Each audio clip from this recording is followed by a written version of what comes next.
Hello नमस्कार friends, हमारे channel में आपका स्वागत। हम आपको बहुत ही महत्वपूर्ण जानकारी देने वाले हैं अतिथि शिक्षकों के नियमितीकरण को लेकर। नियमितीकरण की मांग को लेकर अतिथि शिक्षकों ने मोर्चा खोल दिया है और अतिथि शिक्षकों की मांग है कि सरकार अतिथि शिक्षकों को पद स्थायी करे, अतिथि शिक्षकों को पद रिक्त न माना जाए और इनका नियमितीकरण किया जाए। बहुत ही महत्वपूर्ण खबर है जिसके संबंध में पूरी विस्तार से मैं जानकारी देने वाला हूँ, एक वीडियो भी दिखाने वाला हूँ जिसमें अतिथि शिक्षकों ने सरकार के सामने मांगें रखी हैं और सरकार ने जो घोषणा पूरी पूरी करने का निर्णय लिया था वो अभी तक नहीं किया गया है। इसको लेकर भी अतिथि शिक्षक मैदान में हैं और मांग कर रहे हैं कि जल्दी शिवराज सरकार ने जो घोषणा की थी वो पूरी की जाए, अतिथि शिक्षकों पद स्थायी किया जाए। तो बहुत ही महत्वपूर्ण खबर है, डिबेट दिखाने वाला हूँ और अतिथि शिक्षकों का क्या कहना है। वीडियो बने रहे, वीडियो पूरा देखें। वीडियो अच्छा लगे तो लाइक करें और चैनल को सब्सक्राइब जरूर कर लें अपडेट पाने के लिए।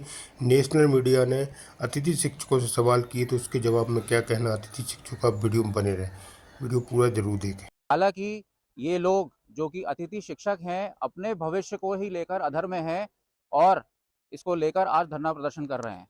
हम आपको दिखाते हैं कि कितनी लंबी कतार यहाँ पर है, भीड़ है, दूर दराज से लोग यहाँ आए हुए हैं जो अतिथि शिक्षक हैं, कि जो माध्यमिक विद्यालय हैं, प्राथमिक विद्यालय हैं उसमें कार्यरत हैं और अपने भविष्य को लेकर चिंता में हैं। उनकी जिस तरीके से नियुक्ति होनी चाहिए थी वो नहीं हुई है और काफ़ी कठिनाइयों का सामना करना पड़ रहा है उन्हें, या यूं कहें कि जैसे दिहाड़ी मजदूर अपना जीवन व्यापन करते हैं उसी स्थिति में ये लोग जी रहे हैं। तो बात करने की कोशिश करते हैं कि आखिर मामला क्या है। सर, सबसे पहले आपका नाम और आप कितने दिन से यहाँ धरना दे रहे हैं और क्या मामला है? अब हमारी एक ही मांग है कि 2015 से जो कार्यरत शिक्षक है, आपके संकल्प पत्र पे था कि आपके पदों को रिक्त नहीं समझा जाएगा, और वही विडंबना है कि उसके न होने के कारण हर दिन हमारा कोई ना कोई साथी बाहर हो रहा है। पूरे यहाँ पे अध्यापक आ रखे हैं, उनकी एक छोटी सी मांग, ये तो बहुत छोटी बात है, अभी तक सरकार ने एक बार भी वार्ता के लिए नहीं बुलाया, ये सबसे बड़ा दुख का विषय है। आपने युवाओं की सरकार बोला है अपने आप को, सारे युवा तो यहाँ बैठे अपनी समस्याओं को लेके, और समस्या जब होती है तभी धरने पे आना होता है। हमने पहले भी लगातार माननीय मंत्री से मिलने की कई बार कोशिश भी की है, अपने स्तर से हम कल भी, आप एक बार वार्ता के लिए तो बुलाइए। तो हमारा बस एक ही मांग है कि हमें यहाँ से अडॉक नियुक्ति दें, या कोई ना कोई रास्ता ऐसा बनाए जो एक ठोस नीति हमारे लिए बने कि हमारा साथी प्रभावित ना हो। एक छोटी सी मांग है। ठीक है। तो और लोगों से बात करते हैं कि समस्या क्या आ रही है। आपका नाम और आप कहाँ से हैं और अभी किस स्थिति में आप यहाँ? अतिथि होता है वो 1 दिन या 4 दिन के लिए होता है। 8 साल लगभग हम लोगों को कंप्लीट होने वाले हैं। और अभी ताज़ा जो आंकड़ा है शिक्षा के क्षेत्र 20वें नंबर पर राज्य पहुंच गया है। तो जिसमें माननीय मुख्यमंत्री जी, शिक्षा मंत्री जी और विभाग ने तमाम दावे किए कि हम बैठकें करके इसमें नए-नए प्रयोग करके राज्य को शिक्षा के क्षेत्र में उच्च स्तर पर ले जाने का प्रयास करेंगे।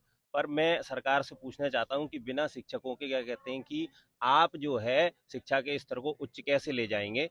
हम सेवाएं दे रहे हैं, वो अपनी मांगों के लिए धरने पे बैठे हैं, और मांग भी वो जिसको आपने चुनाव से पहले कहा था कि हम जो है अगर हम सत्ता में आएंगे तो हम इसको पूरा करेंगे। तो आज 7वां दिन हमारे धरने का हो गया चुनाव है। से पहले क्या कहा था सरकार ने, क्या वादा किया? संकल्प पत्र जारी किया था जिसमें बिल्कुल स्पष्ट रूप से कहा था कि अगर हम सत्ता में आएंगे तो अतिथि शिक्षकों का भविष्य हम सुरक्षित कर देंगे, जिसके संबंध में एक कैबिनेट भी की गई, लेकिन आज तक उसका कोई शासनादेश जारी नहीं किया गया। तो ये बहुत शोचनीय विषय है कि जब 37वें राज्य वास्तव में आपको, मुझे ऐसा लगता है कि ना ही छात्रों की चिंता है और ना ही हम लोगों की चिंता है। तो यहाँ जो है अतिथि शिक्षक संघ के जो पदाधिकारी हैं, जो यहाँ अतिथि शिक्षक यहाँ धरने पर हैं, उनका कहना है कि सरकार अपना वादा पूरा नहीं कर रही है। आगे बात करते हैं। आपका नाम, कहाँ से है और सरकार अपना वादा नहीं पूरा कर रही है तो आपकी बात हुई मंत्री जी से या संबंधित विभाग के जो अधिकारी हैं उनसे? मैं मेरा विभागीय अधिकारियों ने 2 बार जो है वार्ता के लिए हमारे प्रतिनिधिमंडल को बुलाया था, और उन्होंने सिर्फ एक ही जो है बात रखी, शर्त कि तुम कर देंगे। हमारी एक छोटी सी मांग है कि जो आप गेस्ट टीचर पढ़ा रहे हैं उनके भविष्य को आप सुरक्षित कर दीजिए, क्योंकि आपने एक ऐसा सिस्टम बनाया है जिससे छात्र का भविष्य प्रभावित हो रहा है, और जो गेस्ट टीचर पढ़ा रहे हैं उनका भविष्य प्रभावित हो ही रहा है। लेकिन विडंबना ये है कि जो माननीय हमारे शिक्षा मंत्री जी हैं, उनको ये संज्ञान में पूरी चीजें हैं कि ये गेस्ट टीचर दुर्गम अदुर्गम विद्यालयों में पढ़ा रहे हैं, वहाँ पे छात्र हित प्रभावित हो रहा है। उन्होंने एक बार भी जो है हमारे किसी संघ के प्रतिनिधि को बुला के ये तक नहीं पूछा है कि बताओ आपकी समस्या क्या है। जब तक जो है आप समस्या का पे बात नहीं करोगे, इसका मतलब है कि ना तो स्कूलों को लेकर कोई जो संवेदना है, शीलता है, और ना जो है जो ये युवा यहाँ पे बैठे हैं गेस्ट टीचर के रूप में, न इनके प्रति सरकार के प्रति जो है कोई गंभीरता दिखा रही है। तो ये बहुत ही बड़ा ये सोचनीय विषय है और सरकार से मांग है कि जल्दी जो है हमारे जो है सुरक्षित भविष्य वाली मांग पूरी करें। ठीक है, हमारे साथ यहाँ पर महिला शिक्षक भी मौजूद हैं। महिलाओं को तो मंत्री जी जब हम वहाँ पर गए सर, तो फिर हमारी तो वहाँ पर सकारात्मक बात रही। मंत्री जी ने कहा कि हम तुम्हारे हितों को लेकर हम गंभीर हैं और तुम्हारे भविष्य को किसी भी प्रकार का हम नुकसान नहीं पहुँचाएंगे और तुम्हारे हितों को ध्यान में रखते हुए हम तुम्हारे लिए ज़रूर कुछ काम करेंगे। और कुछ पॉइंट हमने उनके सामने रखे थे, उन्होंने भी अपनी बात रखी थी, तो उन्होंने उन पॉइंटों पे सकारात्मक उनका रुख रहा। उन्होंने कहा कि हम ज़रूर उन पे जो है अभी तक कोई पहल होते हुए दिख नहीं रही है। सर, पहल तो उन्होंने यही आश्वासन दिया था मुझे, तो ठीक है, फिर उसके बाद अब आगे क्या करते हैं ये उनके स्तर का मामला है। ठीक है, तो ठीक है। और लोगों से बात करने की कोशिश करते हैं। यहाँ पर दूर दराज से महिलाएं आई हैं। और मैम, आपका क्या नाम है, कहाँ से हैं आप, और अपनी समस्या बताइए। सर बहुत बहुत परेशान हो गए हैं हम लोग। माध्यमिक अतिथि शिक्षक संगठन आज से दुर्गम अति दुर्गम विद्यालयों में कार्यरत है। विडंबना ये है कि पद आसीन होने के बाद ही पहली कैबिनेट माननीय मुख्यमंत्री जी की, और उसमें अतिथि शिक्षकों के सुरक्षित भविष्य के लिए 2 बिंदु दिए गए थे कि हम आपका पद रिक्त नहीं मानेंगे और आपको आपके गृह जनपद में वापसी दिलाएंगे। लेकिन सर विडंबना ये है कि 1 साल होने को आया, अभी तक धरातल पर हमारा कोई भी शासनादेश लागू नहीं हुआ है। यहाँ अधिकारियों पहुंचे हुए हैं अपनी समस्या को लेकर। हमारी सरकार से एक ही मांग है कि जल्द से जल्द हमें तदर्थ नियुक्ति दी जाए। ठीक है।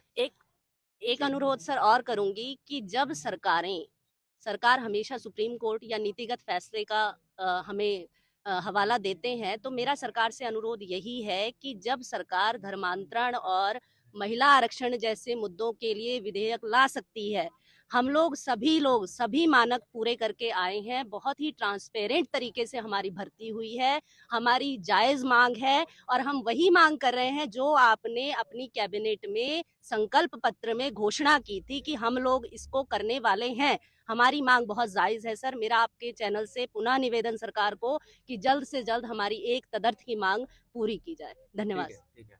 तो देखिए, यहाँ पे कई शिक्षक यहाँ पे मौजूद हैं और सैकड़ों लोग यहाँ पर हैं, दूर दराज से आए हैं। धूप में कुछ लोग खड़े हैं, कुछ लोग सर, हम लोगों को स्कूल में जैसे हम लोग जाते हैं तो हमारे साथ थोड़ा बहुत जो हमारे परमानेंट टीचर्स हैं उनसे थोड़ा अलग व्यवहार हमारे साथ किया जाता है, या हमें एक्स्ट्रा पीरियड पढ़ाने को दिए जाते हैं, अरेंजमेंट ज़्यादा लगाया जाता है। और कभी क्या होता है कि जैसे हम लोग प्रभावित हो जाते हैं तो एक स्कूल में जगह नहीं है तो दूसरे डिस्ट्रिक्ट से फिर तीसरे डिस्ट्रिक्ट, ऐसे हमें क्या करना पड़ता है, भटकना पड़ता है। बस हमारी यही मांग है सरकार से कि सर हमारे भविष्य को सुरक्षित कीजिए ताकि हमें इधर उधर भटकना ना पड़े, जिससे हमारी जो फैमिली है वो भी बार बार डिस्टर्ब हो जाती है। तो आप सरकार को तो सेवाएं दे रहे हैं, क्या सरकारी जो फैसिलिटीज होती हैं वो आपको मिलती हैं? नहीं सर, ऐसी कोई सुविधा नहीं है। ना सीएल हमारे पास कंप्लीट सीएल है। आप बताइए 12 सीएल में क्या होगा पूरे साल भर में? ना हमारे लिए कोई मैटरनिटी लीव है, ना अदर कोई छुट्टियां है, तो फिर इतने में कैसे चलेगा सर? ठीक है। तो यहाँ पर देखिए शिक्षकों की क्या स्थिति है। अतिथि शिक्षक हैं और सरकारी जो सिस्टम है उसमें सेवाएं दे रहे हैं, लेकिन जो फैसिलिटीज़, जो सुविधा मिलनी चाहिए वो नहीं मिल रही है। यहाँ तक कि व्यवहार भी इनके साथ अलग होता है। तो ये सारी समस्याएं हैं, इसको सरकार को देखने की ज़रूरत है। अब ये देखना होगा कि इसमें विभागीय